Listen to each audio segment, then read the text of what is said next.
Shalom, salam sejahtera pemirsa dimanapun Anda berada. Senang sekali kami hadir menjumpai Anda sekalian dalam program acara Ku Tahu Yang Kupercaya.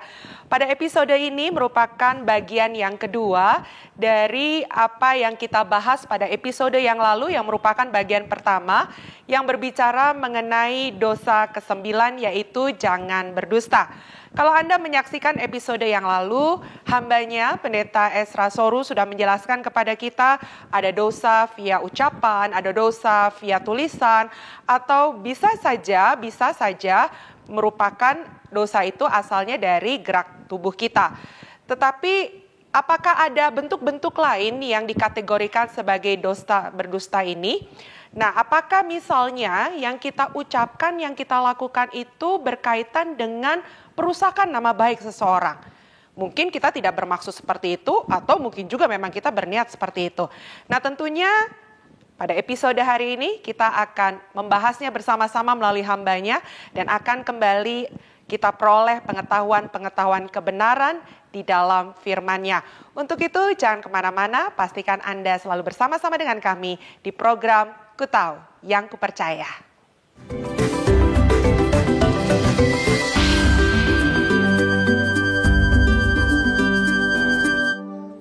Baik saudara-saudara, pada bagian ini saya akan menjelaskan lebih jauh soal hukum yang ke-9, yaitu jangan mengucapkan saksi dusta, dan saya akan memberikan lagi contoh-contoh pelanggaran hukum yang ke-9 ini. Beberapa sudah kita sebutkan atau kita bahas di dalam bagian sebelumnya.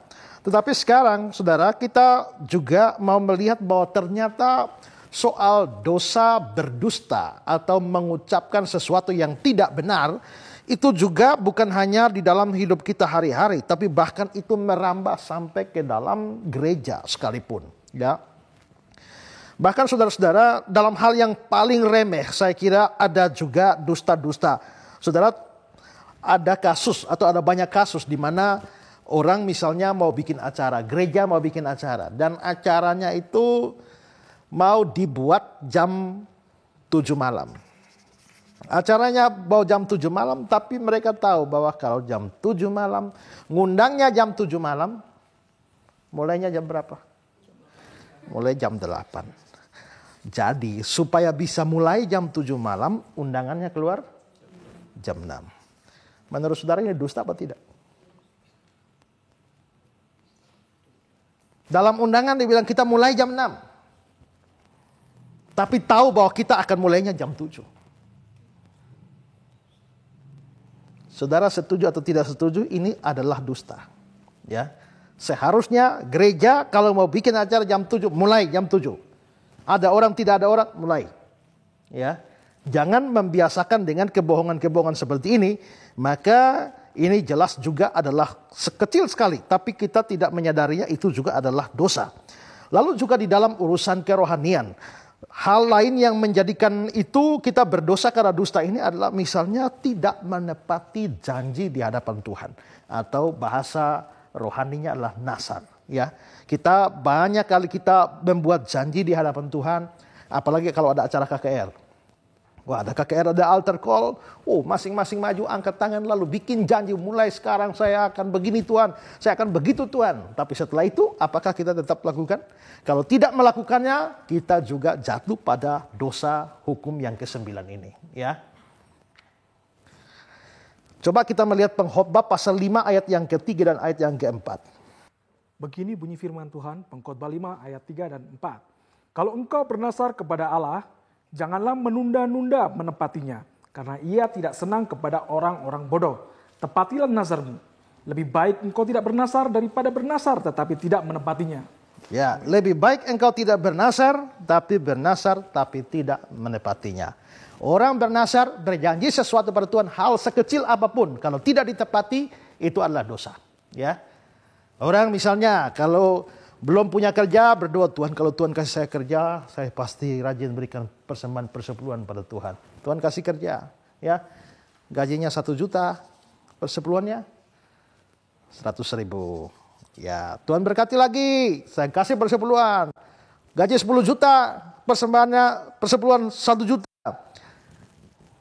Gaji 100 juta, persepuluhannya jadi 10 juta.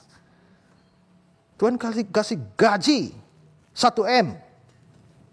Persepuluhannya 100 juta. Kok banyak ya? Banyak kali ini 100 juta. Lalu akhirnya mulai macet di sini. Rasanya kasih 100 juta banyak. Ya. Makanya ada orang bersaksi. Begitu dia mengeluh gaji besar, persepuluhan besar. Nah, Tuhan bilang kalau begitu supaya kamu mau persepuluhannya kecil. Nah, kalau mau persepuluhan kecil, Tuhan kembalikan ke 1 juta. Ya kecil juga persepuluhannya. Ya, banyak kali kita seperti itu. Ya, kita berdusta ketika kita janji, oh mulai sekarang Tuhan saya akan rajin PA. Kalau Tuhan sembuhkan saya dari sakit, maka saya akan rajin baca firman Tuhan, rajin melayani, rajin beritakan Injil. Tapi apa kita lakukan atau tidak? Ya, kalau tidak, maka saudara juga berdosa dari sudut pandang hukum yang ke-9. Jangankan itu saudara, bahkan dari mimbar-mimbar gereja jangan kira tidak ada dusta. Ya, pendeta-pendeta, pengkhotbah-pengkhotbah atau orang yang berikan kesaksian, kesaksiannya ceritanya ditambah-tambahi, ya. Tidak ada kisah seperti itu dikisah-kisahkan, ya. Dibuat secara dramatis satu peristiwa supaya kelihatan khotbahnya jauh lebih menarik, tapi kalau itu tidak sungguh-sungguh terjadi, maka itu adalah dusta, ya. Itu adalah dusta. Saudara, orang bisa bersaksi atau menseringkan sesuatu di gereja atau di persekutuan dan dia melebih-lebihkan ceritanya. Ini dusta. Sambil bersaksi, sambil berkhotbah, berdosa. Ya. Ada orang yang supaya dianggap pendeta kaliber hebat, mulai bikin kesaksian. Ya, kalau bilang, saya pergi ke Belanda, saya pergi ke Prancis, itu biasa. Saudara-saudara, saya dibawa ke surga. Wah. Ya, ini jauh lebih keren, ya kan? Masalahnya, betulkah ya Tuhan? Apakah Tuhan bisa bawa orang ke surga atau ke neraka? Bisa saja. Tapi persoalannya apa betul itu terjadi pada kamu atau tidak? Itu hal yang penting. Ngecek betul atau tidak. Nanti waktu Tuhan bawa kamu ke surga, lihat apa? Tuhan bawa kamu ke neraka, lihat apa? Ayo bersaksi. Nanti dari bersaksi itu kita lihat ini kesaksiannya betul apa tidak. Saya pergi ke neraka. Di sana saya lihat, ada neraka seperti lautan api. Lalu orang-orang berdosa ada di neraka. Setan-setan jadi algojo bawa seperti tombak dengan trisula. Setan-setannya keliling-keliling jaga itu. Ada orang berdosa yang mencoba berenang keluar ditombak oleh setan. Kalau dia bersaksi begitu saya tahu itu dusta. Mengapa? Pertama, setan sekarang belum ada di neraka. Loh, bagaimana bisa? Ya, karena setan baru dimasukkan neraka di akhir zaman. Wahyu 20 ayat 10. Terus setan apa yang kau lihat di neraka? Kedua adalah, kalau nanti setan masuk neraka, setannya disiksa.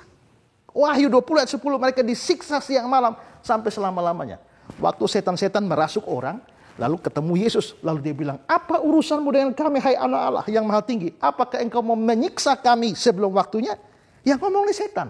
Apakah engkau Yesus mau menyiksa kami? Berarti setan tahu bahwa kalau dia masuk neraka nanti dia akan disiksa. Tapi ini orang mengaku pergi ke neraka. Datang cerita bahwa dia lihat setan-setan menyiksa orang. Alkitab bilang setan disiksa, dia lihat setan menyiksa. Kapan setan diangkat jadi algojo? Kok pergi ke neraka, tapi ceritanya lain dari Alkitab? Ada dua kemungkinan. Yang bawa dia ke neraka itu bukan Tuhan, tapi setan. Atau kedua, dia mengarang-arang cerita supaya kelihatan pendeta sakti. Dipakai Tuhan luar biasa. Tuhan tidak cuma bawa saya ke Belanda, Prancis, tapi ke neraka. Bayangkan saudara ya. Nah kalau itu ada kebohongan di situ, maka sambil berkhotbah, sambil bersaksi, berdusta. Dan berapa banyak orang ya seperti itu. Nah, perhatikan bahwa orang-orang yang melebih-lebihkan cerita atau mengarang-arang cerita dalam kesaksian, dalam khotbah mereka, turut berdosa dari hukum yang ke-9. Juga ada lain lagi di dalam lingkungan agama, dusta itu bisa terjadi dengan memberikan nubuatan-nubuatan yang palsu. Ya, ini berkaitan dengan orang-orang nabi-nabi palsu. Itu jelas ada di dalam kitab suci. Kita melihat misalnya Yeremia 5 ayat 31. Yeremia 5 ayat 31. Begini bunyi firman Tuhan. Para nabi bernubuat palsu dan para imam mengajar dengan sewenang-wenang. Dan umatku menyukai yang demikian. Tetapi apakah yang akan kamu perbuat apabila datang kesudahannya? Ya, para nabi bernubuat palsu. Saudara bayangkan, ada nabi palsu bikin nubuat palsu. Umatnya menolak atau senang? Ya, menurut ayat ini, umatku menyukai yang demikian. Jadi memang betapa parahnya. Makanya jangan heran kalau ada ajaran yang aneh sekalipun kok masih ada orang percaya tuh. Ya. Bahkan ada orang bisa bersaksi, saudara, saya tuh ulang-ulang ke surga dan pas mau pulang, naik ke surga, turun ke bumi, sebelum turun ke bumi itu sempat minum kopi sama Simon Petrus. Ya. Tapi biarpun model seperti itu, banyak orang masih percaya. Ya. Ada banyak orang bernubuat palsu. Ya. Baca lagi ayat Yeremia 14 ayat 14 hingga ayat 15. Yeremia 14, 14, 15. Begini bunyi firman Tuhan, Yeremia 14 ayat 14 dan 15. Jawab Tuhan kepadaku, para nabi itu bernubuat palsu demi namaku. Aku tidak mengutus mereka, tidak memerintahkan mereka dan tidak berfirman kepada mereka. Mereka bernubuat kepadamu penglihatan bohong, ramalan kosong dan tipu rekaan hatinya sendiri. Sebab itu beginilah firman Tuhan mengenai para nabi yang bernubuat demi namaku. Padahal aku tidak mengutus mereka. Dan yang berkata, perang dan kelaparan tidak akan menimpa negeri ini. Para nabi itu sendiri akan habis mati oleh perang dan kelaparan. Saudara perhatikan, nabi-nabi palsunya beritakan yang bohong. Wow, semua tidak akan ada perang, tidak ada kelaparan. Pokoknya nubuatnya enak-enak semua. Pokoknya semua akan dipulihkan. Ada amin, saudara-saudara? Nah, banyak orang bilang amin. Tapi tidak sadar bahwa Tuhan bilang sendiri itu adalah palsu. Ya, itu adalah palsu. Saya tidak tahu daerah lain, tapi di daerah saya, ya, itu banyak sekali orang yang mengaku mendapatkan penglihatan. Ada suara Tuhan, bisikan Tuhan, Tuhan ngomong sama dia. Dan anehnya adalah setiap kali ada orang punya masalah, barang hilang kah, atau sakit kah, atau tidak naik pangkat kah, atau bagaimana, selalu cari orang-orang itu. Dan orang-orang itu selalu bikin nubuat. Saya punya satu orang teman, ya, teman saya ini, dia punya pacar. Ya, dia punya pacar namanya Masni. Tapi mereka konflik, tidak komunikasi selama berapa bulan. Nah, satu hari saya sama teman saya ini itu pergi kebaktian di satu gereja. Ternyata ada pemberkatan nikah. Nah, pemberkatan nikah, dilihat ternyata calon pengantin wanitanya adalah si Masni ini. Tapi gereja itu punya kebiasaan, pendeta ngomong, sebelum kami berkati, apakah ada yang mengajukan keberatan? Wah, teman saya ini mau keberatan, dia mau angkat tangan, saya pegang kuat dia. Kamu jangan bikin kacau, biar dia nikah, biar. Nah, setelah itu, si Masni sudah menikah, selesai. Tapi, tetangga saya, itu ada orang yang katanya jago dalam urusan penglihatan. Nah, ini kesempatan ngetes, ya. Saya ngajak teman saya, kita pergi doa di sebelah. Begitu doa kami sampaikan, ini loh Pak, teman saya ini punya pacar. Mereka sudah konflik berapa bulan. Coba tanya Tuhan, kira-kira gimana nasib mereka berdua. Dia berdoa. Anakku. Ini kayaknya dikemasukan roh atau bagaimana. Ya, anakku. Serahkanlah segala khawatirmu pada Tuhan. Jangan khawatir. Ya, apa yang menjadi niat hatimu akan dikabulkannya. Bla bla bla bla bla. Setelah selesai dia bilang, adik Tuhan sudah jaminkan, adik pasti nikah dengan Masni, jangan khawatir. Oh ya baik, permisi. Adik pasti nikah dengan Masni, padahal Masni sudah nikah tadi pagi. Ya, ini jelas adalah kebohongan. Ya, adalah kebohongan. Dan terlalu banyak seperti itu. Nah, saudara-saudara, semua yang bikin penglihatan palsu, semua yang bikin ramalan palsu, nubuat-nubuat palsu, itu jelas melanggar hukum jangan berdusta ini. Dan ini adalah dosa. Ya, jadi saudara, ini di kalangan gereja, di kalangan agama kita atau kerohanian kita juga dosa berdusta ini telah merasuk sampai kepada bahkan pendeta-pendeta sekalipun. Contoh yang lain dari pelanggaran hukum yang ke-9 ini adalah tidak tepati janji. Nah, ini mulai dari janji yang paling remeh. Ya, baik, nanti saya telepon kembali. Telepon kembali apa tidak? Ya. Waktu saudara ditelepon sibuk, baik nanti saya telepon kembali. Kalau saudara tidak telepon kembali, saudara berdusta. Nah kalau begini hitung saudara, coba pikir berapa banyak dosa saudara. Ya, itu belum lagi ditambah dengan janji bayar utang. Ya, nanti bulan depan tanggal 1 saya ganti. Tanggal 1 memang, tapi dia kan saya kan tidak bilang tanggal 1 bulan apa, ya kan? Itu bisa tanggal 1 berbulan-bulan kan, ya. Janji, apalagi janji nikah, ya. Janji nikah itu berat ya. Satu sehidup semati, ya, ya, sehidup semati. Se itu artinya satu hidup satu mati. Kau hidup saya, kau mati saya hidup, ya kan? Nah, berapa banyak orang perceraian terjadi di mana-mana, ya, perceraian terjadi di mana-mana dan itu jelas merupakan sesuatu yang melanggar firman Tuhan, ya. Dan saya pernah membaca rekor dunia orang cerai. Dan saudara, ada orang yang cerai itu baru berapa bulan nikah, 1 tahun cerai, nikah berapa bulan cerai. Dan rekor dunia orang cerai itu justru dari Indonesia.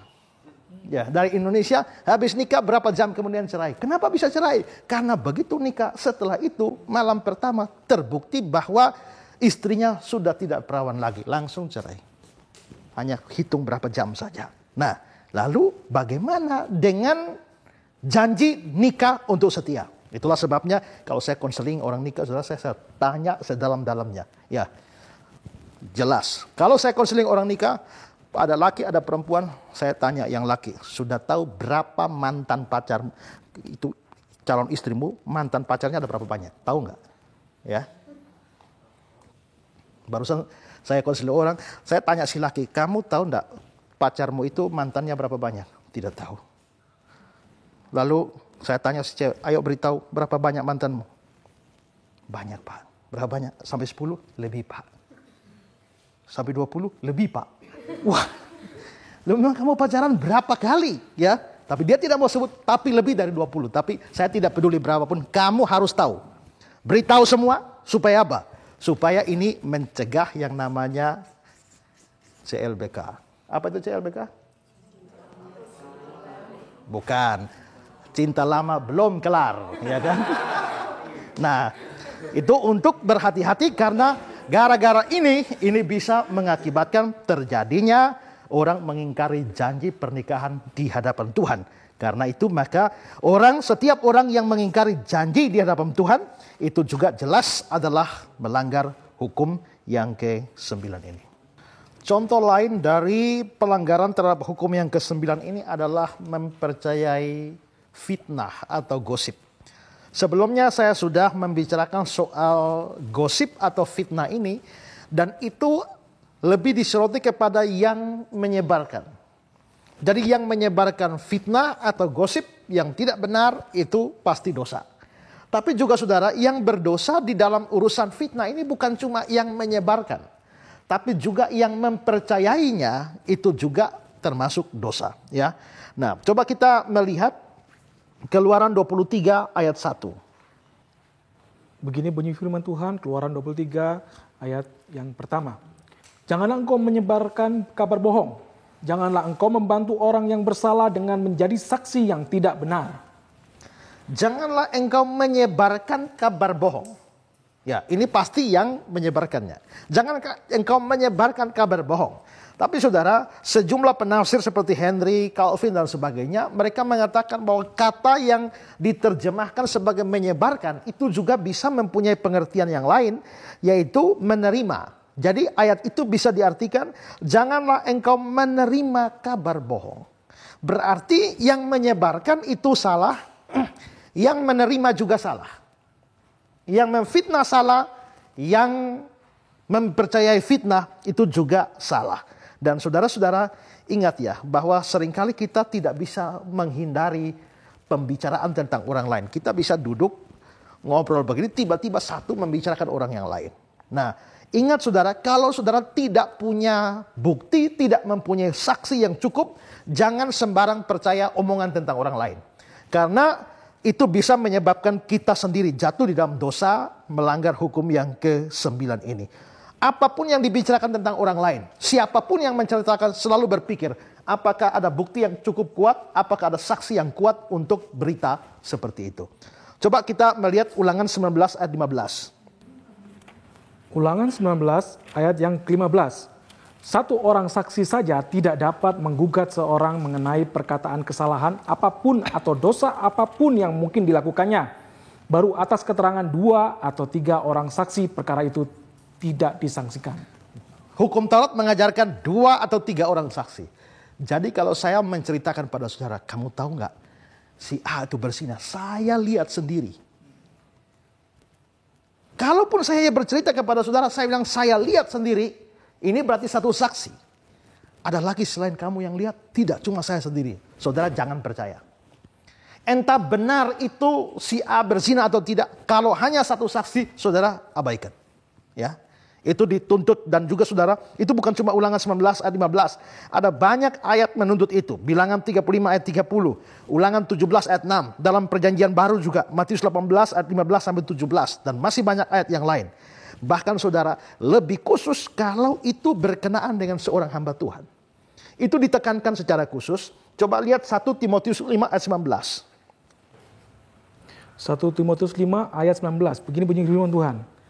Janganlah engkau menerima tuduhan atas seorang penatua kecuali kalau didukung 2 atau 3 orang saksi. Jangan engkau menerima tuduhan atas seorang penatua. Penatua ini pemimpin-pemimpin gereja dan pendeta itu termasuk di dalam penatua ini, ya.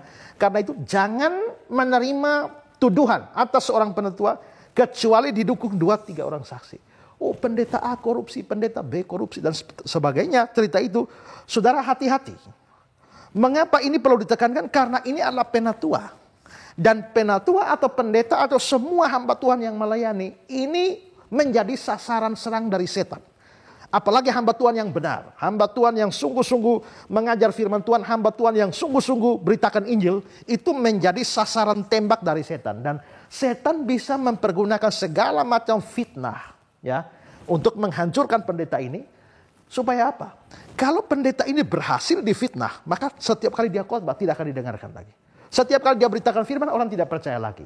Maka saudara, kalau si pendeta ini rajin beritakan Injil kemana-mana, sekarang begitu fitnah datang dan seluruh jemaat mempercayai, dia khotbah macam apapun jemaat tidak dengar. Dia beritakan Injil, orang tidak dengar. Orang tidak mendengar pemberitaan Injil, mati masuk neraka. Banyak orang masuk neraka karena tidak dengar Injil. Mengapa tidak dengar Injil? Karena pendeta ini tidak dipercaya. Kenapa pendeta ini tidak dipercaya? Karena banyak orang termakan dengan fitnah. Karena itu saudara-saudara, setiap kali saudara mendengar omongan orang soal pendeta A, pendeta B, seperti ini saudara, nah harus pikirkan. Itu semacam fitnah, saudara harus punya bukti saksi terlebih dahulu, ya, baru mempercayai. Kalau tidak, maka itu akan merusak, ya, seluruh pelayanan dari hamba Tuhan itu, dan saudara menjadi dosa di sini dan termasuk dalam pelanggaran hukum yang ke-9, ya. Ini contoh pelanggaran hukum yang ke-9. Lalu saudara, contoh lain yang bisa diberikan sebagai pelanggaran hukum yang ke-9 ini adalah menceritakan setengah kebenaran, ya. Nah, ini penting sekali saudara, ya. Kadang-kadang memang menceritakan setengah kebenaran itu juga bisa dibenarkan. Kita memang tidak harus menceritakan seluruh kebenaran. Tapi pada waktu penceritaan setengah kebenaran itu merugikan orang, kita berdusta. Saya berikan contoh, ya. Kalau satu hari saya jalan-jalan ketemu ibu dan suami ibu dan seorang cowok. 3 orang berjalan.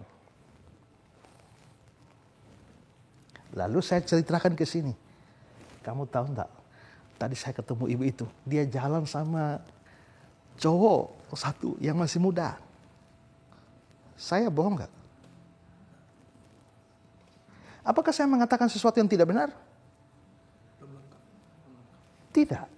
Saya mengatakan yang benar. Karena betul pada hari itu ibu ini berjalan sama cowok ini. Betul. Tapi masalahnya adalah saya tidak menyampaikan informasi bahwa bukan cuma mereka berdua, tapi ada suami dari ibu ini. Berarti yang saya ceritakan itu cuma setengah. Begitu saya ceritakan, tahu nggak, ibu itu jalan sama cowok. Saudara ada pikir apa tentang ibu itu? Wah, ini selingkuh nih. Ya. pada saat seperti itu, saya bukannya mengatakan satu dusta, tapi saya cuma mengatakan setengah kebenaran. Setengah kebenaran yang saya beritakan ternyata itu membawa image negatif terhadap seseorang. Maka saya dalam hal ini berdosa. Ya, berdosa karena memberikan image negatif dengan penceritaan setengah kebenaran. Jadi kadang-kadang memang setengah kebenaran kita tidak harus menyampaikan seluruhnya. Tapi kalau dengan menyampaikan setengah itu merugikan orang lain, merusak nama baik orang lain, reputasi orang lain, maka itu bisa dikategorikan juga sebagai fitnahan atau juga gosip yang melanggar hukum yang ke-9 ini. Lalu juga saudara, hal lain itu adalah misalnya mengubah nada bicara atau mimik wajah. Tadi kita sudah sempat ngomong ya. Saya mau berikan contoh lagi.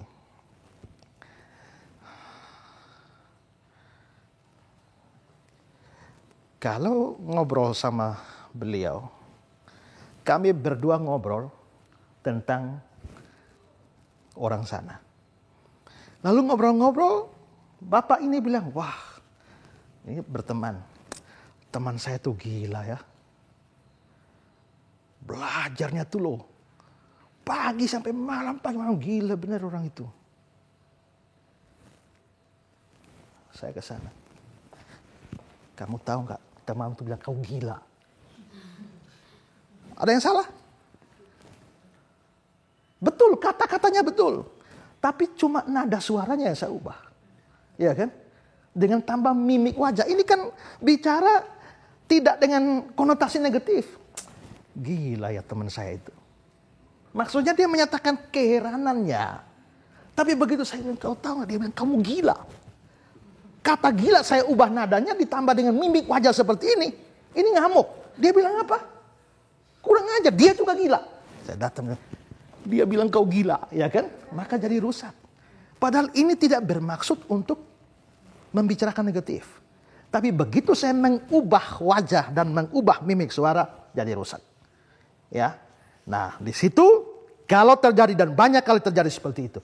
Penceritaan setengah kebenaran maupun juga dengan perubahan mimik wajah dan sebagainya. Saudara, saya mau tanya pada saudara ya. Kalau misalnya saudara ada dalam pesawat, ya, pesawat ini jatuh. Tidak ada pertolongan sama sekali. Lalu banyak yang mati. Saudara tinggal berapa orang saja yang menunggu pertolongan gak datang-datang. Hampir mati saudara karena tidak ada makan.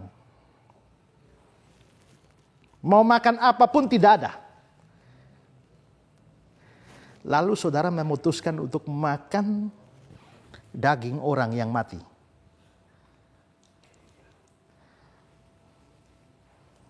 Boleh nggak?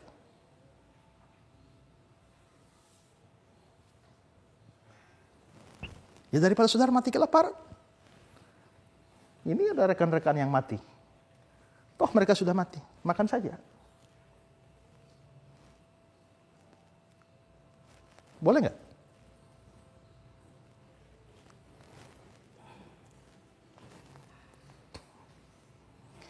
Salah satu teman pendeta saya datang ke Kupang dan ditanyakan kasus seperti itu. Lalu dia jawab, bagi saya boleh. Toh itu sudah mati. Mayat yang sudah mati itu tidak ada arti apa-apa lagi. Tapi dia harus mempertahankan hidupnya. Dia tidak bisa membiarkan dirinya mati. Dia, kalau memang dia mau makan, dia berani makan, kita tidak bisa persalahkan orang makan. Dan dalam kasus itu memang pernah terjadi. Ini pendeta ini ceramah seperti itu. Lalu pendeta ini pulang. Rupanya yang hadir di ceramah itu juga ada pendeta lain. Lalu pendeta lain ini pergi ke radio, khotbah di radio. Dan dia ngomong tentang pendeta yang satu tadi itu. Dan dia bilang, saudara-saudara, pendeta yang satu itu ngajar supaya kita ini boleh makan orang.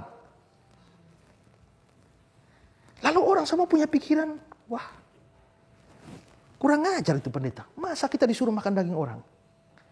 Nah, dia cuma menceritakan, dia tidak menceritakan kasus pesawat jatuh, tidak ada makan lagi, ya ini mesti pertahankan. Dia tidak cerita. Yang dia bilang adalah pendeta itu ngajar kita makan orang.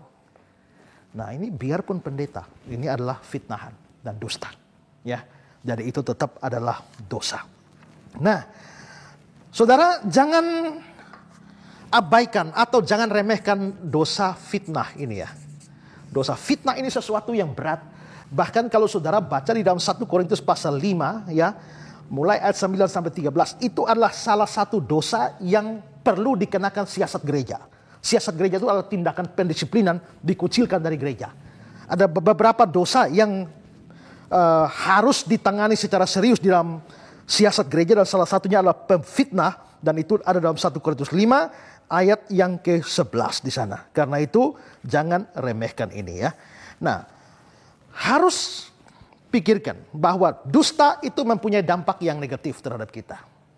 Ya, dusta mempunyai dampak yang negatif selain kita berdosa, saudara. Juga dusta membuat kita kehilangan kesaksian kita sebagai orang percaya. Orang tidak akan percaya lagi pada kita. Selain saudara, dusta itu membuat dosa kita semakin bertambah-tambah. Berapa banyak kita yang stok dosanya makin bertambah-tambah gara-gara dusta ini. Ya. Dan karena itu saudara, renungkan berapa kali saudara melakukan dosa, berdusta, atau memfitnah, atau menggosip, mengabarkan kabar bohong, kabar buruk tentang seseorang, menghancurkan nama baik dan reputasi seseorang. Saudara perhatikan baik-baik bahwa semua ini, seperti saya bilang, hukum Taurat diberikan supaya kita jadi cermin bagi kita lihat berapa banyak dosa kita. Dan dari hukum ke-9 yang sudah kita bahas, 2 kali ini terlihat bahwa betapa banyaknya dosa kita dari hukum yang ke-9 ini. Karena itu saudara, semua ini harus menyadarkan kita bahwa kita membutuhkan seorang juru selamat. Kita membutuhkan seorang yang bisa menghapus seluruh dosa kita ini. Karena tanpa dosa dihapus, tidak ada orang bisa diselamatkan. Saudara bukan cuma mungkin masuk neraka atau kemungkinan besar masuk neraka. Saudara pasti masuk neraka. Saudara butuh seorang juru selamat yang mau hapus dosa saudara sampai selesai, termasuk dosa dusta yang begitu banyak. Karena itu saudara-saudara, maka penghapus dosa itu cuma Yesus Kristus yang disaksikan oleh kitab suci. Saudara harus percaya dia sungguh-sungguh, percaya dia mati menebus dosa saudara, dan dia hapus semua. Maka saudara bisa diselamatkan dari dosa-dosa saudara. Tuhan memberkati saudara.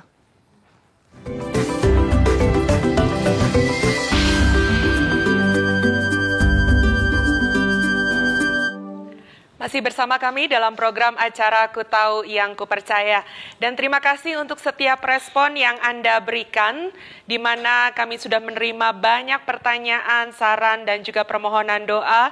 Dan kiranya apa yang kami bisa lakukan bagi Anda sekalian itu memberkati apa yang Anda sampaikan kepada kami. Dan tentunya setiap episode yang ditayangkan kami terus berupaya untuk bisa menjadi berkat dimanapun Anda berada. Dan tadi kita sudah sama-sama mendengar panjang lebar penjelasan dari Bapak Pendeta Ezra Soru berkenaan dengan hukum yang ke-9, yaitu jangan berdusta. Dan saat ini pemirsa, kita akan masuk ke dalam segmen tanya jawab yang akan menambah wawasan kita dan mungkin melengkapi apa yang kita masih ragukan dan masih muncul pertanyaan-pertanyaan di hati kita. Untuk itu jangan kemana-mana, tetap bersama kami di program acara Ku Tahu Yang Ku Percaya.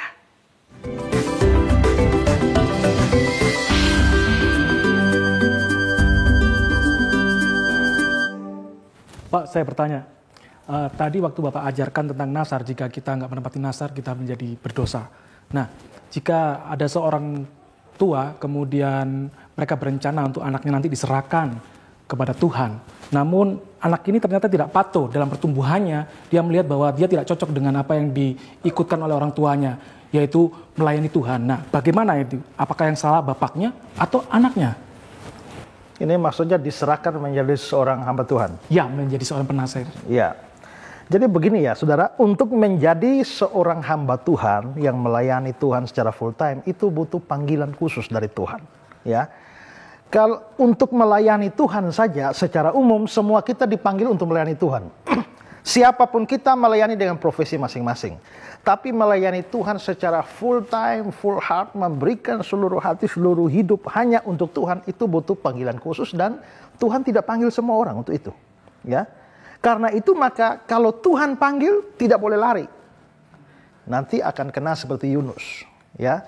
Tapi kalau Tuhan tidak panggil, jangan bawa-bawa diri untuk melayani, itu bahaya, ya. Karena apa? Karena pelayanan pekerjaan Tuhan, kalau hanya melayani seadanya, orang bisa melayani Tuhan sebagai dengan profesi sebagai pengacara, sebagai orang pegawai, apa saja bisa. Tapi untuk pekerjaan melayani Tuhan full time, kita butuh panggilan Tuhan secara khusus.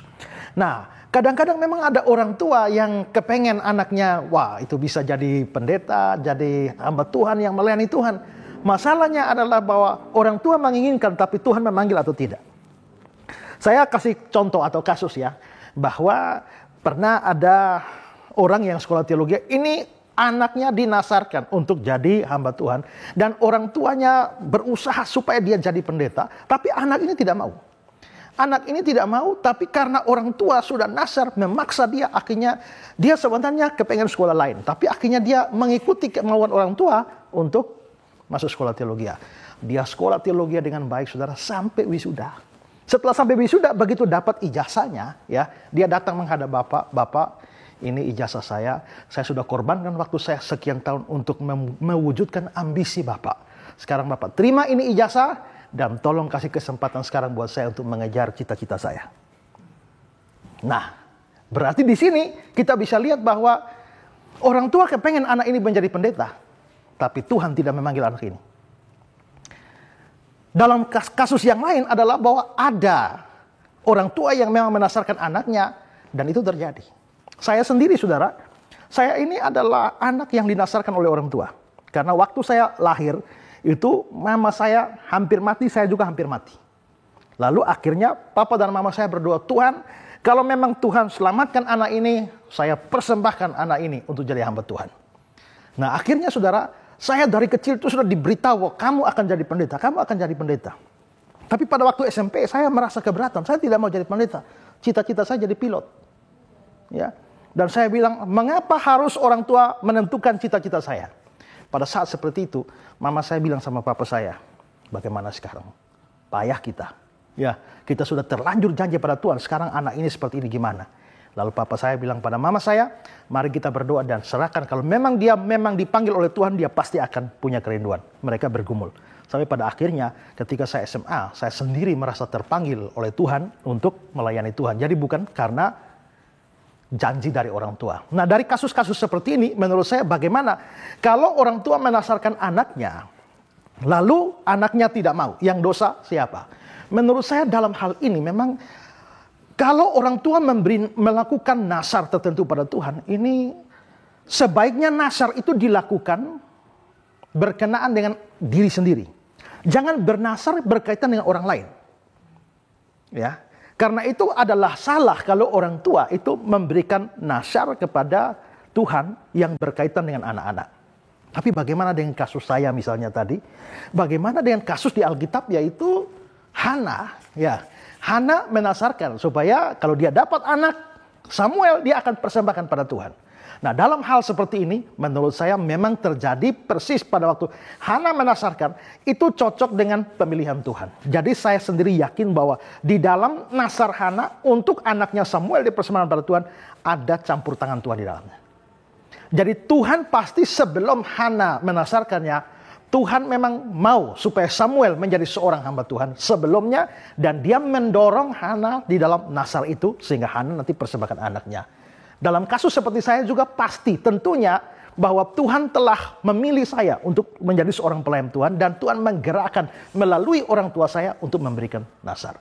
Nah, kalau memang tidak ada suatu konfirmasi yang kuat tentang hal itu, maka menurut saya sebaiknya orang tidak bernasar tentang apa yang tidak berkaitan dengan dirinya. Ya, jadi bagi saya dalam hal ini bisa saja kita menasarkan, tapi dalam hal ini kita harus kembali kepada panggilan Tuhan. Ya, panggilan Tuhan, apakah Tuhan memanggil anak ini atau tidak. Jadi bagi saya mungkin paling bagus begini ya. Tuhan, kalau ada anak kita bisa bilang, Tuhan, jikalau Tuhan memang mau pakai anak ini untuk kemuliaan Tuhan, kami serahkan dia pada Tuhan. Itu jauh lebih bagus. Jadi artinya kalau memang Tuhan tidak pilih, kita tidak salah. Ya, tapi kalau memang Tuhan mau pakai dia secara khusus, kami persembahkan dia pada Tuhan. Nah, itu jauh lebih bagus, ya. Oke, ada pertanyaan lain? Pak, saya mau bertanya terkait dengan nubuat-nubuat yang palsu. Bagaimana kita mengetahui bahwa suatu nubuat itu benar atau palsu? Ya, tadi saya sempat menyinggung soal adanya nabi-nabi palsu atau juga nubuatan-nubuatan palsu. Nah, ini penting sekali. Bagaimana caranya kita tahu seorang sedang membuat sebuah nubuatan yang palsu. Tapi saudara, untuk mengetahui bahwa nubuatan itu palsu itu tidak mudah ya. Tidak mudah, tapi kita bisa melakukan dengan beberapa cara. Yang pertama, kita bisa mengecek apakah nubuatan tersebut itu sesuai kitab suci atau tidak. Ingat, dalam pelajaran-pelajaran sebelumnya saya sudah tegaskan bahwa dasar kita itu adalah kitab suci. Apapun yang kita ajarkan atau menentukan salah benar itu harus dari kitab suci. Segala tulisan yang diilhamkan Allah memang bermanfaat untuk mengajar, untuk menyatakan kesalahan, dan seterusnya. 2 Timotius 3:16. Mengajar harus dari segala tulisan yang diilhamkan Allah. Menyatakan salah atau tidak dari segala yang dituliskan di dalam firman Allah. Jadi kita bisa mengecek itu ya. Ada satu teladan yang bagus di dalam orang-orang Kristen dari Berea. Itu yang tercatat dalam Kisah 17 ayat 11. Coba dibacakan Kisah 17. Kisah 17 ayat yang ke-11. Orang-orang Yahudi di kota itu lebih baik hatinya daripada orang-orang Yahudi di Tesalonika, karena mereka menerima firman itu dengan segala kerelaan hati, dan setiap hari mereka menyelidiki kitab suci untuk mengetahui apakah semua itu benar demikian. Ya. Dan setiap hari mereka menyelidiki kitab suci dan untuk mengetahui apakah semuanya benar demikian. Jadi mereka menyelidiki kitab suci. Untuk tahu benar demikian mereka selidiki kitab suci. Nah, jadi kalau mau tahu nubuatan itu benar atau tidak, kita harus melihatnya, membandingkannya, mengeceknya dengan kitab suci. Begitu satu nubuatan keluar, kalau nubuatannya itu tidak sejalan dengan berita dari kitab suci, itu pasti nubuatan yang palsu.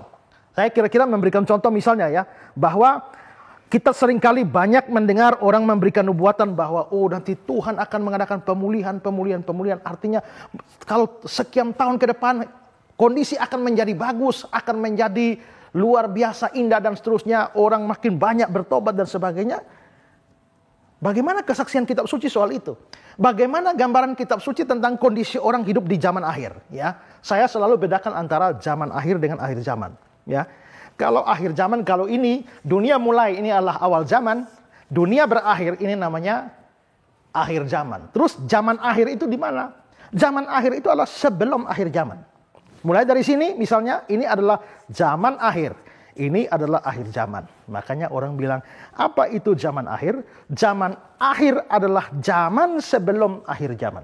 Sedangkan akhir zaman adalah akhir dari zaman akhir. Gitu ya. Nah, Alkitab menggambarkan kehidupan di zaman akhir menuju akhir zaman ini bagaimana? Nah, kalau kita mengacu pada catatan 2 Timotius 3 ayat 1-5 ya, itu justru dunia digambarkan sebagai makin hari makin buruk, ya. Ketahuilah bahwa pada hari-hari terakhir akan datang masa yang sukar. Manusia akan mencintai diri sendiri, menjadi hamba uang. Mereka akan membual, menyombongkan diri.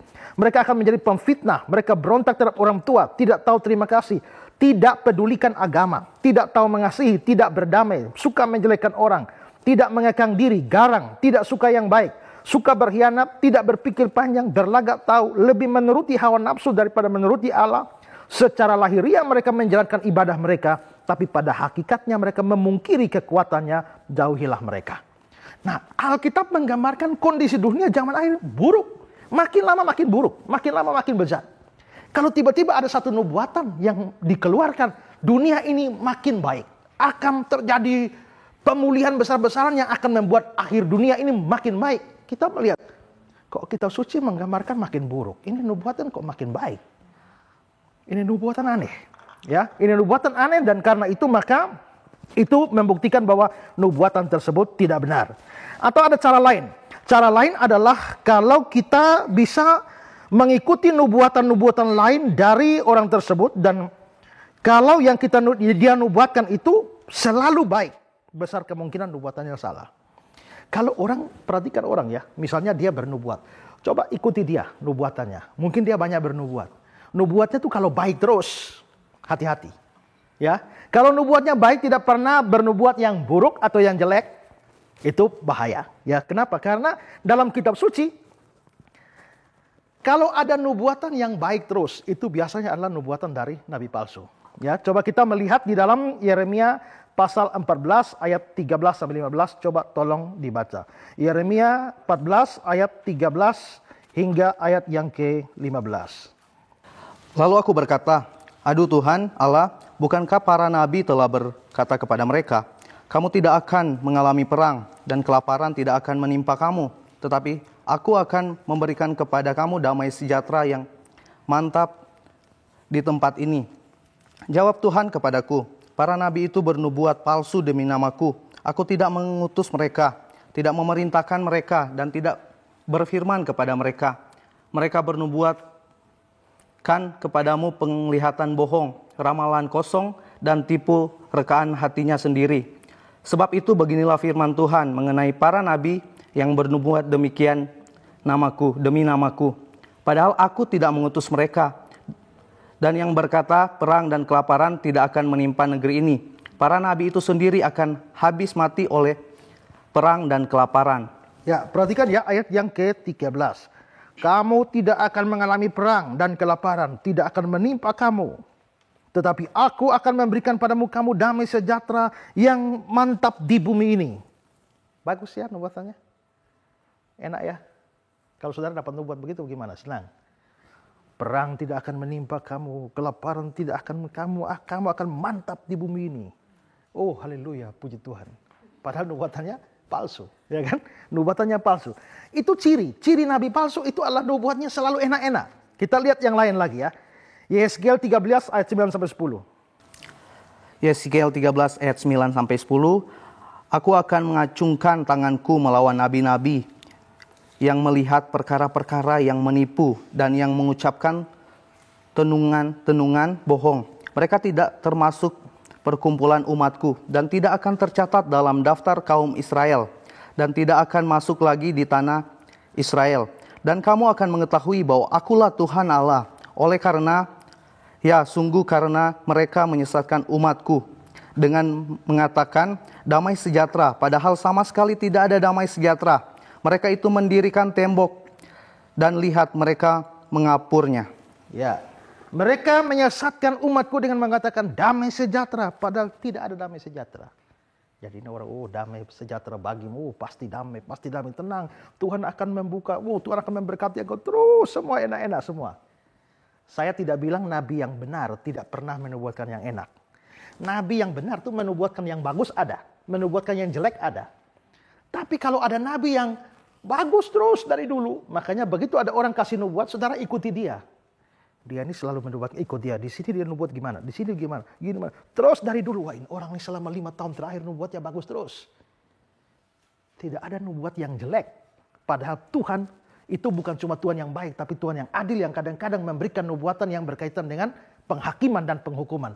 Maka waspadai. Biasa seperti itu adalah nabi palsu, ya, dengan nubuatan yang palsu. Lalu cara lain untuk membuktikan satu nubuat adalah nubuat yang palsu adalah, memang ini lebih sukar. Kalau saudara bisa mengikuti nubuatan tersebut sampai pada waktu yang ditentukan. Begitu tidak terjadi, itu nubuatan yang palsu. Jadi misalnya orangnya bernubuat bahwa tahun depan, bulan Oktober, akan terjadi tsunami. Saudara ikut terus sampai bulan Oktober. Ada tsunami atau tidak? Kalau ternyata betul ada tsunami, belum tentu dia nabi benar. Tapi kalau sampai tidak ada tsunami, satu kali salah, dia nabi palsu. Dengan nubuat yang palsu. Jadi kalau ada seorang bernubuat satu kali salah saja, itu sudah cukup membuktikan bahwa dia tidak menyampaikan pesan dari Tuhan. Ya, di dalam Ulangan 18 ayat yang ke-22. Coba dibacakan Ulangan 18 ayat 22. Ulangan 18 ayat yang ke-22. Apabila seorang nabi berkata demi nama Tuhan dan perkataannya itu tidak terjadi dan tidak sampai, maka itulah perkataan yang tidak difirmankan Tuhan. Dengan terlalu berani nabi itu telah mengatakannya, maka janganlah gentar kepadanya. Ya, jadi apabila seorang nabi berkata demi nama Tuhan dan perkataan itu tidak terjadi atau tidak sampai, orang itu ya dikatakan bahwa itulah perkataan yang tidak difirmankan Tuhan. Ini nabi palsu. Jadi saudara, kalau dia seandainya bisa orang menubuatkan, kalau dia nubuat ya tahun depan kan kita kemungkinan masih ada ya. Kecuali dia nubuatkannya jauh. Oh, 300 tahun yang akan datang akan terjadi begini ya. Memang kita tidak bisa ya. Tapi begitu satu kali saja tidak terjadi, itu nubuatan palsu. Saudara, pernah ada satu orang ya dari Jogja. Ya, dia pergi seminar di Kupang. Waktu dia seminar di Kupang, dia menjelaskan, penjelasan Alkitabnya kali bagi tambah kurang sedemikian rupa angka-angka sampai akhirnya menentukan bahwa Tuhan Yesus akan datang kembali itu bulan Mei tahun 2029. Ya. Lalu saya hadir dalam acara itu. Saya membantah ajaran dia. Alkitab mengatakan bahwa tentang hari dan saat itu tidak seorang pun yang tahu. Tentang hari dan saat itu tidak seorang pun yang tahu. Lalu dia bantah saya. Ya memang betul. Tentang hari dan saat. Kalau periksa di bahasa Inggris, day and hour, hari dan jam, memang tidak ada orang bisa tahu. Tapi bulan dan tahun bisa. Ya kan? Jadi dia bilang dia tidak menentukan hari dan jam, tapi dia cuma menentukan bulan dan tahun, yaitu Mei 2029. Tuhan Yesus akan datang. Ya. Lalu terjadi bantah-bantahan antara dia dan saya. Terakhir saudara, dia menyatakan, ya, dia menganggap bahwa dia datang membawa suara Tuhan dan Anda pendeta yang menentang suara Tuhan, dan dengan ini saya menubuatkan bahwa dalam waktu dekat Anda akan bisu. Sampai hari ini Anda lihat, apakah saya bisu? Saya masih berbicara dengan baik. Ya. Berarti dia bilang dalam waktu dekat, itu sudah berlalu sekian tahun yang lampau, ya. Dan itu berarti dia menubuatkan bahwa saya akan bisu dan tidak terjadi. Satu kali salah, itu membuktikan dia tidak bicara atas nama firman Tuhan. Saya tidak bisu, tapi dia yang sudah mati. Ya. Kalau saya umur panjang sampai tahun 2029, atau saudara umur panjang sampai 2029, tolong catat baik-baik bulan Mei tahun 2029. Ya.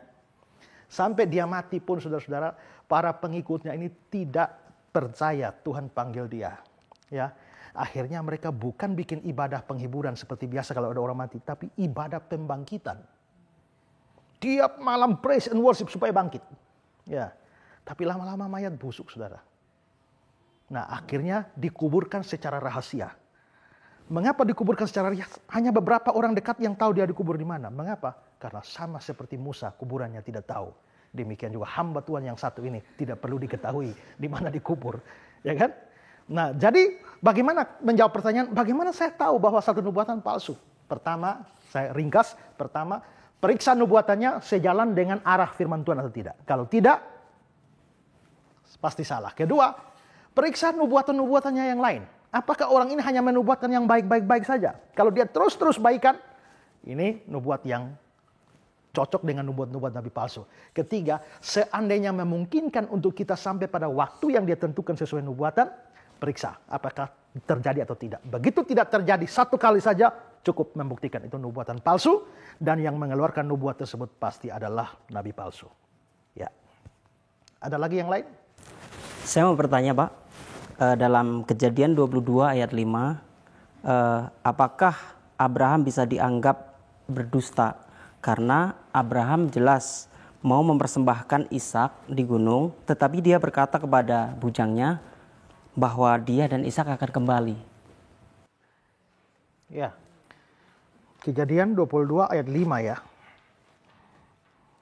Kata Abraham kepada kedua bujangnya, tinggallah kamu di sini dengan keledai ini. Aku beserta anak ini akan pergi ke sana, kami akan sembahyang dan sesudah itu kami akan kembali. Jadi ini kan dia pergi sama Ishak mau naik gunung, ini dia akan persembahkan Ishak di sini. Dua bujangnya disuruh tunggu di sini, dua pembantunya ini. Ishak sama Abraham naik ke sini dan dia bilang, kalian tunggu di sini. Kami kembali padamu, bukan aku. Padahal dia tahu dia akan korbankan Ishak. Dan dia bilang kami akan kembali. Apakah dengan demikian Abraham sedang berdusta di sini ya? Tidak saudara ya. Saya kira di sini Abraham tidak berdusta. Tapi kelihatannya justru ini menunjukkan iman Abraham. Dia memang sedang naik untuk mengorbankan Ishak. Tapi kelihatannya dia mempunyai suatu keyakinan bahwa dia akan turun kembali dengan Ishak. Jadi bukan dusta, tapi iman. Nah, dari mana atau apa dasarnya kita menganggap ini adalah iman dan bukan dusta? Nah, ini muncul di dalam surat Ibrani. Ketika penulis surat Ibrani membicarakan soal saksi-saksi iman, dia menyinggung kasus ini ya. Coba kita lihat di dalam Ibrani pasal 11 ayat 17 sampai 19. Ini tentang iman Abraham. Coba dibacakan Ibrani 11 ayat 17 sampai 19. Begini bunyi firman Tuhan, karena iman maka Abraham tatkala ia dicobai mempersembahkan Ishak, ia yang telah menerima janji itu rela mempersembahkan anaknya yang tunggal. Walaupun kepadanya telah dikatakan keturunan yang berasal dari Ishak yang disebut keturunanmu, karena ia berpikir bahwa Allah berkuasa membangkitkan orang mati, dan dari sana ia seakan-akan telah menerimanya kembali. Nah, perhatikan ya, ayat 18. Walaupun kepadanya, jadi ayat 17 bicara dia akan mempersembahkan Ishak. Tapi ayat 18, walaupun kepadanya telah dikatakan keturunan yang berasal dari Ishak lah yang disebut keturunanmu. Jadi dia tahu Ishak ini adalah anak keturunannya yang nanti akan menurunkan banyak orang. Lalu ayat 19, karena dia berpikir bahwa Allah berkuasa membangkitkan orang-orang sekalipun dari antara orang mati. Dari sana ia seakan-akan menerimanya kembali. Menerimanya kembali. Nya itu siapa? Ishak. Jadi dia kelihatannya Abraham ini berpikir, memang saya akan naik korbankan. Dia betul-betul akan bunuh Ishak. Tapi dia punya keyakinan, Tuhan kan sudah janji. Bahwa dari Ishak ini keturunan akan turun. Bagaimana mungkin janji itu gagal? Tidak.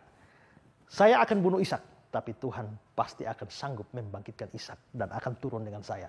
Karena itu dia bilang, kalian tunggu, kami akan kembali. Dan ini iman yang luar biasa. Mengapa? Karena sebelum kasus ini Abraham. Kalau zaman perjanjian baru ada orang bangkit, itu orang bisa lebih percaya seharusnya. Makanya kalau Thomas sampai tidak percaya kebangkitan, itu kebangetan sekali. Kenapa? Sebelumnya Thomas sendiri sudah melihat Yesus membangkitkan Lazarus, ya kan? Membangkitkan pemuda di Nain, ya. Dan juga di dalam perjanjian lama sebagai orang Yahudi, Thomas pasti tahu bagaimana Elia membangkitkan orang, Elisa membangkitkan orang. Kalau sudah ada kasus kebangkitan sebelumnya, maka orang lebih mudah percaya bahwa orang mati bisa bangkit. Tapi zaman Abraham, sebelum Abraham pernah ada kasus orang mati bangkit? Tidak pernah ada. Tidak pernah ada kasus orang mati bangkit. Kok Abraham bisa berpikir tentang Allah membangkitkan orang mati itu dari mana? Wah, ini iman luar biasa. Ya, jadi di sini Abraham bukan sedang berdusta, tapi justru menunjukkan imannya yang luar biasa. Ya, ada yang mau bertanya lagi? Pak, saya mau bertanya, kalau memang dusta itu adalah suatu dosa, kenapa di dalam kitab 2 Tawarik pasal 18 ayat ke-22 itu Tuhan sendiri yang menaruh roh dusta kepada para nabi? Ya, 2 Tawarik 18 ayat 22. Karena itu sesungguhnya Tuhan telah menaruh roh dusta ke dalam mulut nabi-nabi itu. Sebab Tuhan telah menetapkan untuk menimpakan malapetaka kepadamu. Tuhan telah menaruh roh dusta di dalam mulut nabi-nabimu. Berarti ini akhirnya nabi-nabi palsu ya. Jadi ini ada nabi palsu. Bagaimana mereka bisa palsu nih? Ya, Tuhan menaruh roh dusta di dalam mulut nabi-nabi ini. Apakah Tuhan berdosa gara-gara menaruh roh dusta ini?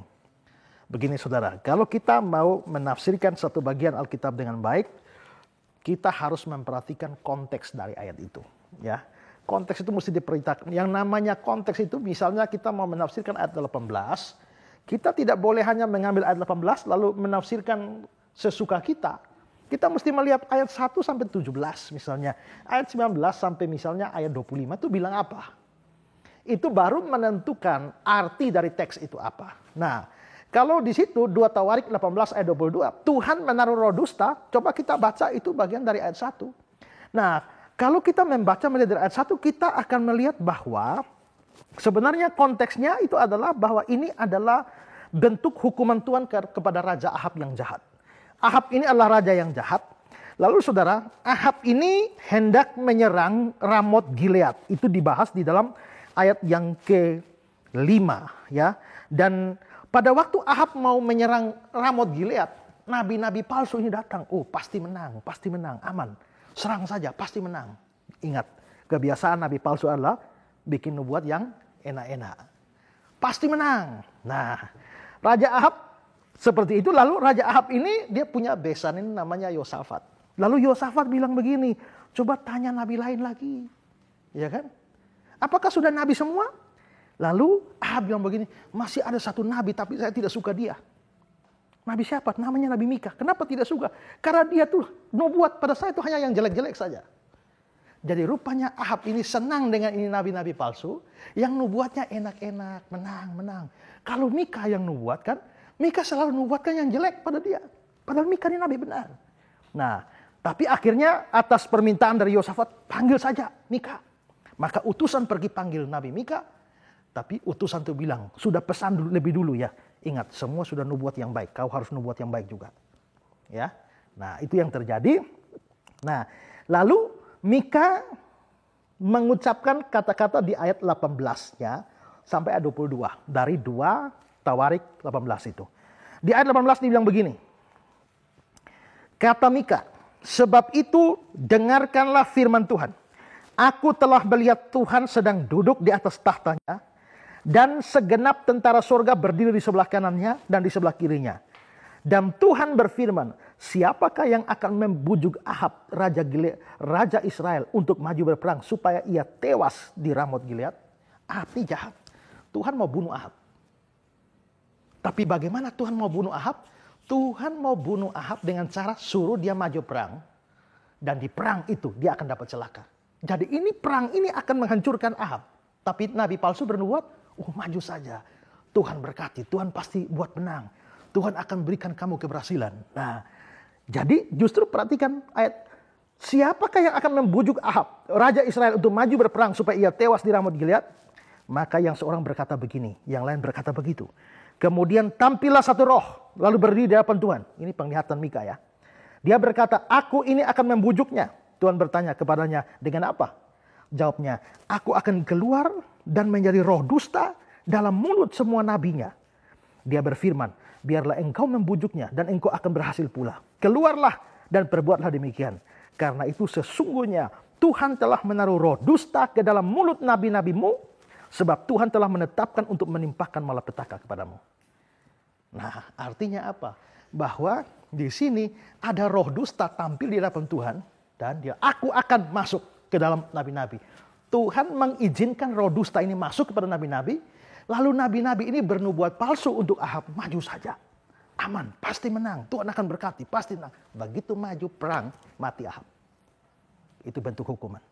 Jadi maksudnya Tuhan menaruh roh dusta itu apa? Tuhan menaruh roh dusta itu bukan orang jujur lalu Tuhan suruh bikin dusta. Maksudnya Tuhan menaruh roh dusta artinya Tuhan mengizinkan setan ya itu untuk menaruh dusta di dalam nabi-nabi palsu sehingga nabi-nabi palsu lalu menubuatkan yang bagus-bagus. Ya. Nah, itu maksudnya. Jadi Tuhannya tidak berdosa. Tuhan mengizinkan kepalsuan muncul di dalam nabi-nabi untuk menghukum raja yang jahat itu. Ya.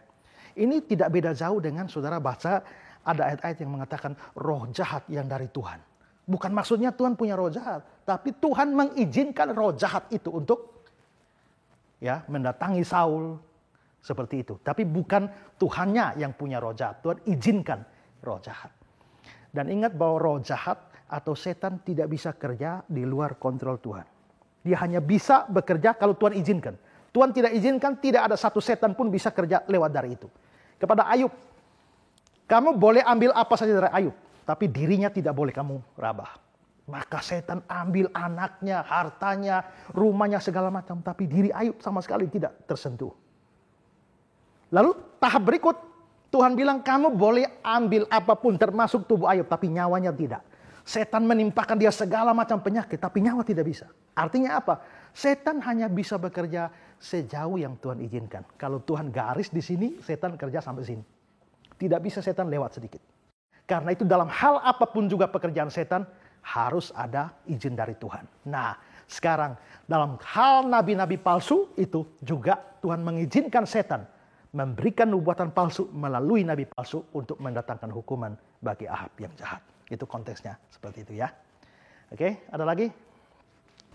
Pak, saya ingin bertanya, benarkah Yesus lahir tanggal 25 Desember? Dan jika tidak, bukankah merupakan suatu dusta bagi kita orang-orang Kristen yang percaya bahkan merayakan hari Natal itu di tanggal 25 Desember sebagai hari kelahiran Tuhan Yesus Kristus? Kita merayakan Natal tanggal 25 Desember. Ya. Benarkah Yesus lahir tanggal 25 Desember? Pertanyaan ini pernah ditanyakan juga oleh seorang mualaf. Tunjukkan di mana di ayat Alkitab yang bilang Yesus lahir 25 Desember. Kalau ada, saya langsung masuk Kristen. Ya. Tapi saudara, kita cari sampai manapun juga tidak ada di Alkitab bilang Yesus lahir 25 Desember. Tapi mengapa kita merayakan kelahiran Yesus di 25 Desember? Mungkin pertama-tama kita harus memikirkan apakah bisa atau benar Yesus lahir 25 Desember?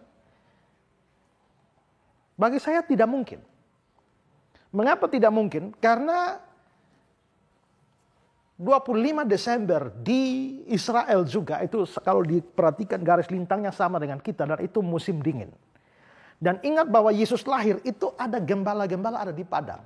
Dan tidak mungkin gembala-gembala itu ada di padang pada musim dingin seperti itu. Sehingga bisa dipastikan bahwa Yesus tidak lahir pada tanggal 25 Desember.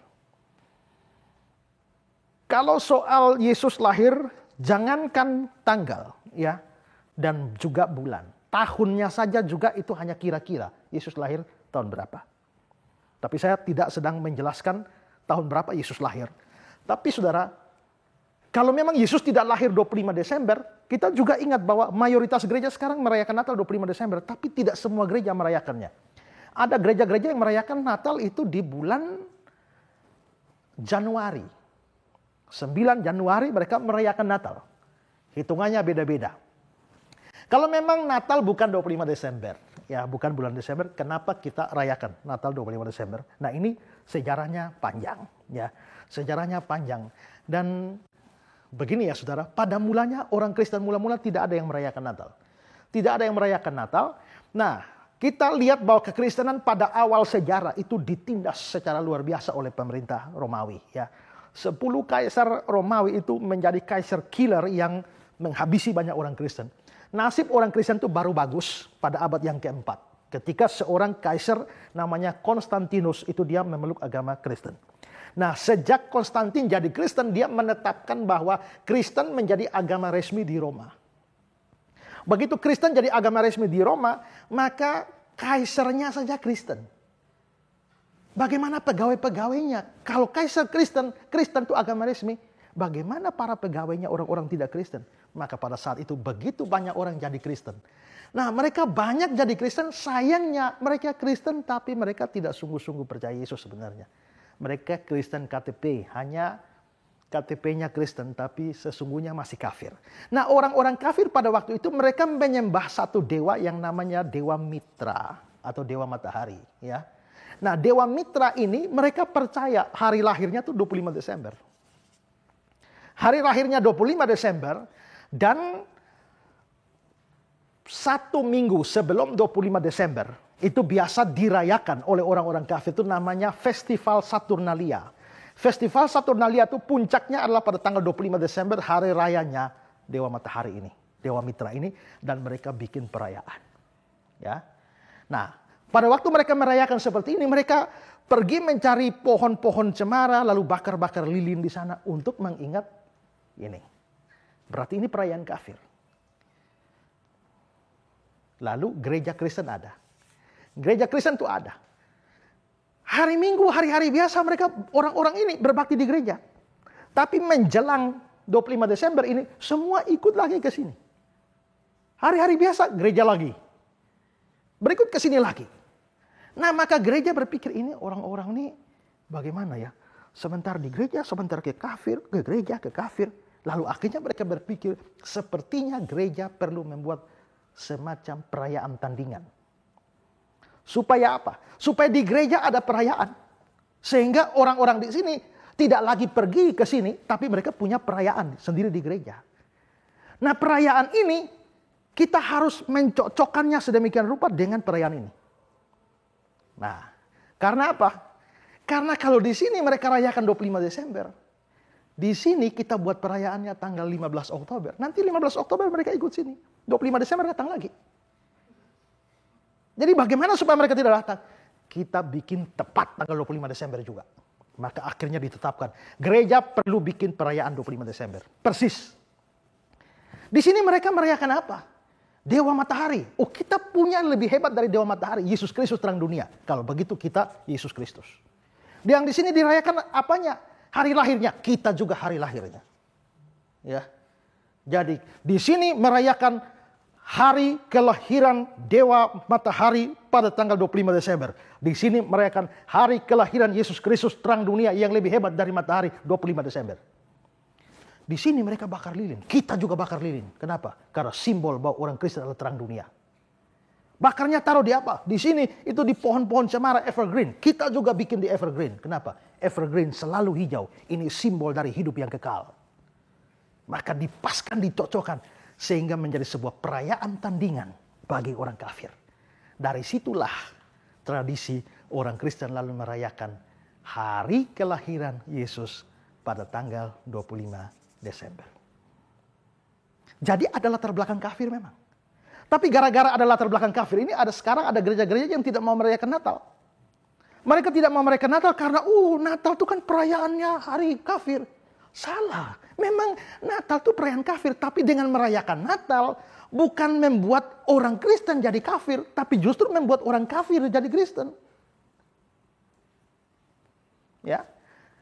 Karena itu kita memang merayakan Natal, tapi kita sadar bahwa memang Yesus tidak lahir pada tanggal itu. Ini hanya kepentingan menjadi saingan saja bagi hari raya kafir ini. Nah sekarang, kalau begitu kalau kita merayakan Natal 25 Desember, apakah kita sedang berdusta? Tergantung. Tergantungnya maksudnya begini. Kalau orang merayakan Natal 25 Desember dan dia tidak tahu sejarah seperti ini. Dia pikir ya saya merayakan Natal, Yesus lahir 25 Desember, tidak tahu apa-apa. Apakah dia berdusta? Tidak, dia memang tidak tahu. Jadi dia tidak tahu, bukan berdusta. Kalau orang merayakan Natal 25 Desember dan dia memang yakin Yesus lahir 25 Desember, itu juga bukan dusta. Keyakinannya salah. Tapi dia bukan dusta. Ya. Kapan baru dusta? Kalau dia tahu persis Yesus tidak lahir 25 Desember, tapi dia merayakan Natal 25 Desember dan dia bilang pada orang bahwa Yesus lahir 25 Desember. Padahal dia sendiri yakin Yesus tidak lahir 25 Desember. Kalau terjadi begitu itu baru penipuan. Itu baru dusta. Ya. Tapi kalau dia sepanjang dia merayakannya, dia tidak berpikir bahwa Yesus memang persis 25 Desember. Atau dia yakin bahwa Yesus lahir 25 Desember, itu bukan dusta. Ya. Jadi, ya orang-orang saksi Yehova itu tidak mau. Bukan cuma Natal. Ulang tahun tidak boleh. Jadi orang-orang saksi Yehova tidak mau ada perayaan ulang tahun. Lalu mereka juga karena tidak mau merayakan ulang tahun, termasuk tidak mau merayakan Natal. Jadi mereka bilang, di mana di Alkitab ada perintah kita harus merayakan Natal? Lalu saya balik tanya, di mana di Alkitab ada larangan orang Kristen merayakan Natal? Ya kan? Kalau ada perintah, kita mesti lakukan. Tidak lakukan dosa. Kalau ada larangan, jangan lakukan. Kalau lakukan, dosa. Bagaimana kalau tidak ada perintah, tidak ada larangan? Orang Kristen boleh main Facebook atau tidak? Mana ayatnya? Tidak ada kan? Tapi apakah ada ayat melarang kita main Facebook? Tidak ada. Kalau begitu, dalam hal yang firman Tuhan tidak ada perintah, tidak ada larangan, kita bisa lakukan, bisa tidak, tapi catatannya, kalau kamu makan atau kamu minum atau kamu lakukan sesuatu yang lain, lakukanlah untuk kemuliaan Allah. Kalau begitu, tidak ada perintah untuk main Facebook. Tidak ada larangan untuk main Facebook. Kalau begitu saya bisa main Facebook kalau saya membawa kemuliaan bagi nama Tuhan. Nah, begitu juga dengan merayakan Natal. Ya, tidak ada perintah, tidak larangan. Bolehkah saya merayakan Natal? Kalau saya dengan merayakan Natal membawa kemuliaan bagi nama Tuhan, saya akan lakukan. Ya, tapi saya tidak sedang berdusta pada waktu saya merayakan Natal. Ya. Baik, ada pertanyaan lagi?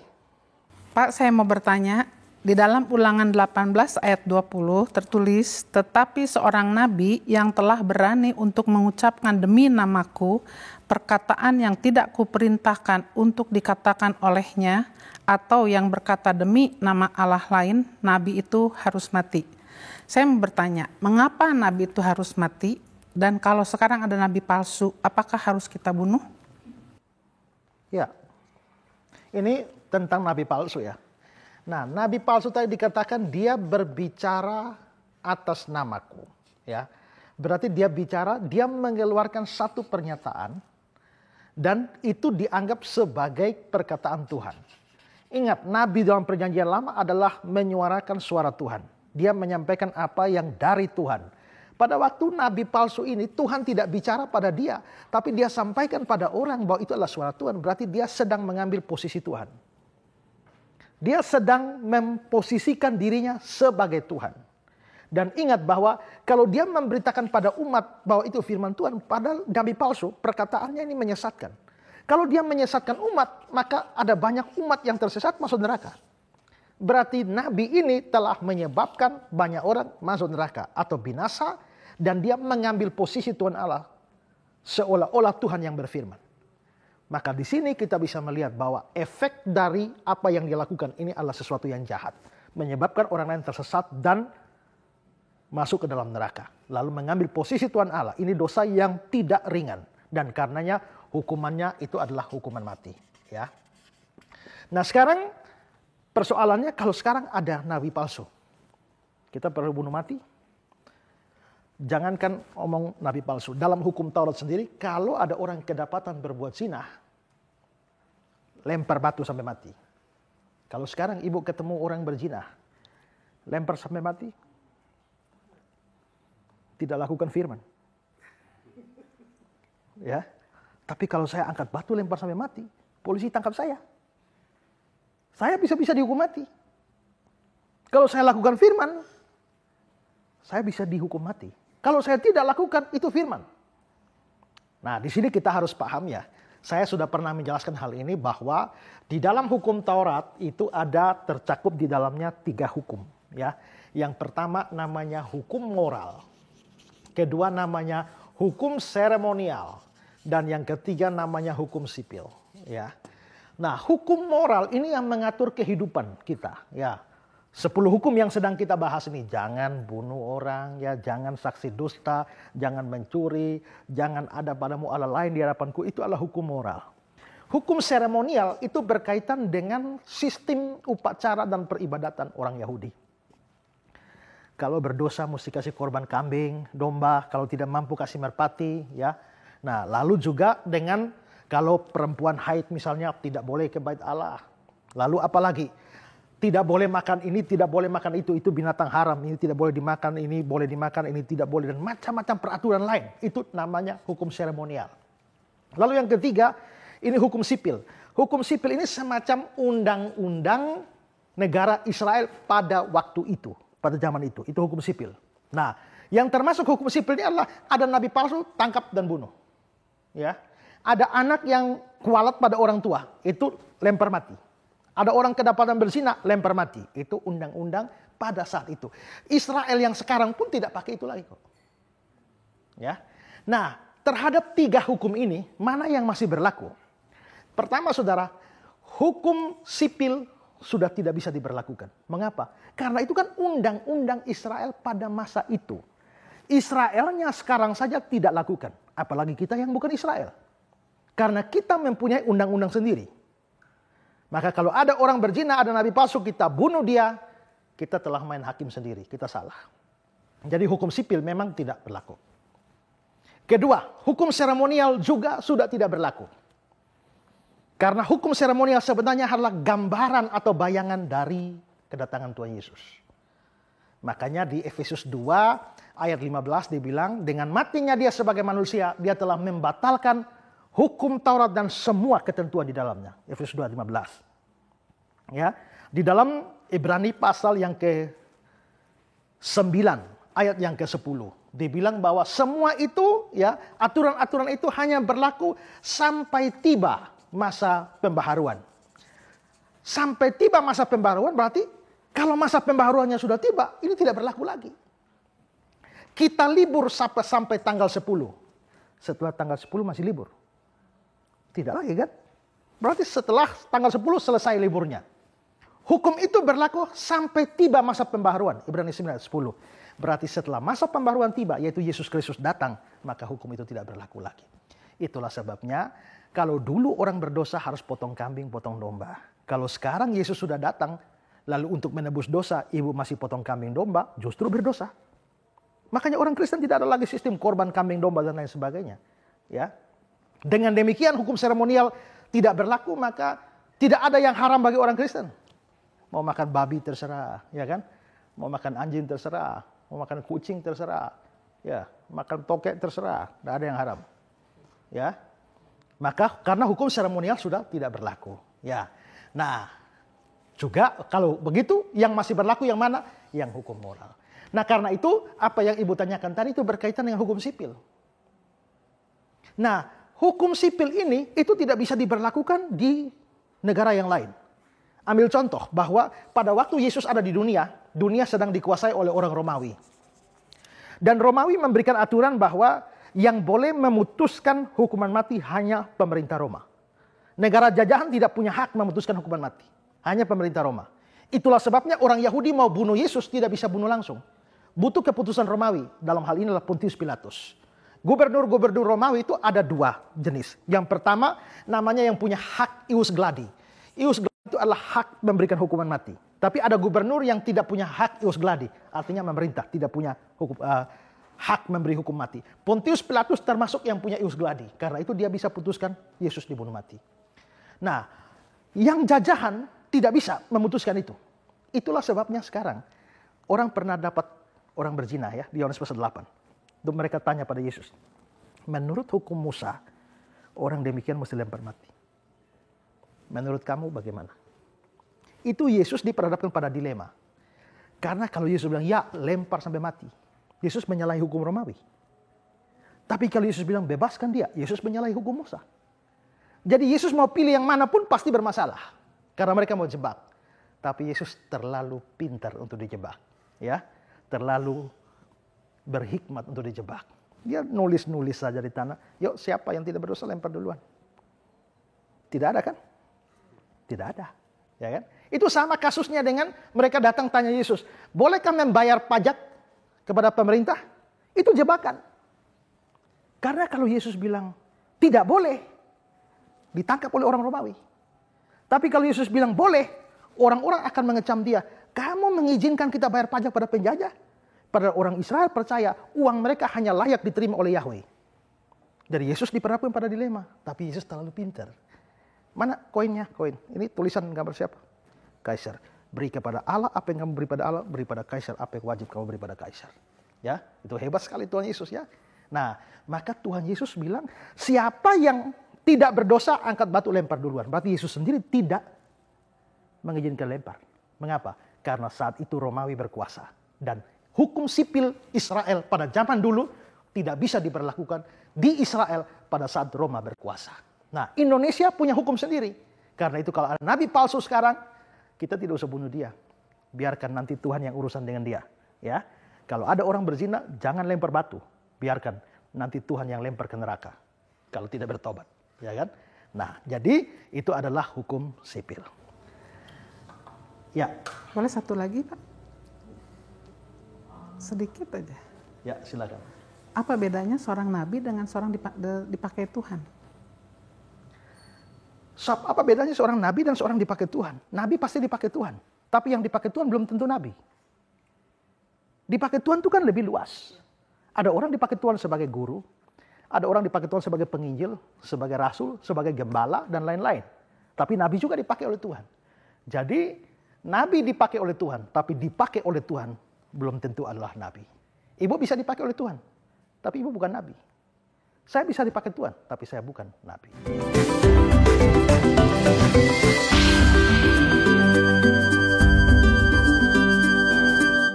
Firman Tuhan adalah kebenaran. Kebenaran itu bersifat sejati, mutlak, dan sempurna adanya.